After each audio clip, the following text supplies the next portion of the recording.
سلامونه نیکې هیلې او احترامات فضل وهب سواتي یم ملګرو ستاسو ورور یو ځل بیا نیغ په نیغه ستاسو سره مخاطب یم.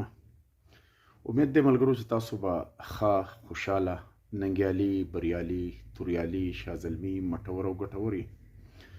ملګرو نن یو نوی سکندل په ښاغلي عمران خان صاحب باندې د هغې انکشاف شوی دی. هغه سکندل څه دی؟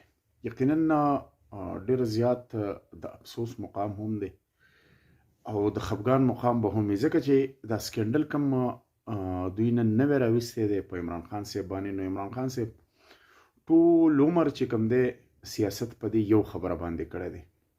عمران خان صاحب چې کله هم سیاست ته راوتی دی نو هغه دغه یوه خبره کړې ده، دا نن چې دی په عمران خان صاحب باندې کوم د سکندل انکشافات کړي دي او قوي انکشافات کړي دي او ډیر ضربه منظر عام ته راشي، تاسو به هم ووینئ، موږ به هم ووینو، میډیا باندې به راځي. عمران خان صاحب باندې که فرض که دا سکندل ثابت شي، دا کوم سکندل خو ثابت خو ځکه به ثابت کیږي چې پی ډي ایم والا ډیر قوي دعوه کوي او ډیره غټه دعوه کوي، وایي چې را عمران خان صاحب چې کوم دی دغه سکندل به مونږ ثابتو او د قوم ته به ظاهرو. هغه سکندل څه شی دی او عمران خان صاحب آیا دا سکندل به وکړي او به نه کړي؟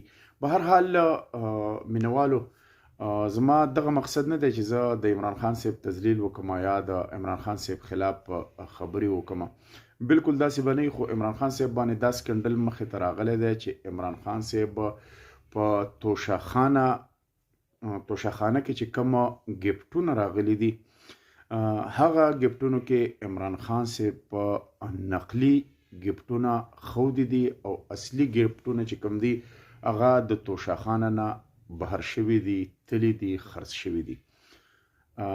نو یقینا عمران خان صاحب خو د دې خبرو ټول عمر خلاف دی، هغې خلاف اواز عمران خان صاحب سیاست هم په دې خبره باندې کړی دی.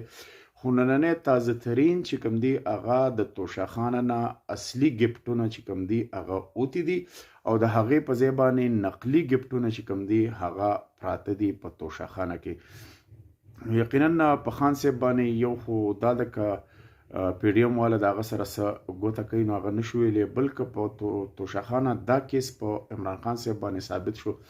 نو یقینا د خلکو چې کوم توقعات او د خلکو چې کومه مینه وه، د خلکو چې کوم محبت د عمران خان صاحب سره نو هغه به بالکل په خاورو کې ضایع شي او ختم بشي. لہذا الله دې کړي چې داسې ثابت نشي. خو به هر حال پی ډي ایم والا ډیره قوي دعوه کوي چې عمران خان صاحب توشاخانه کې نقلي سیزونه خودي او اصلي سیزونه ویستري. ملګرو تل بلې ویډیو پورې اجازت راکوي. د الله په امان.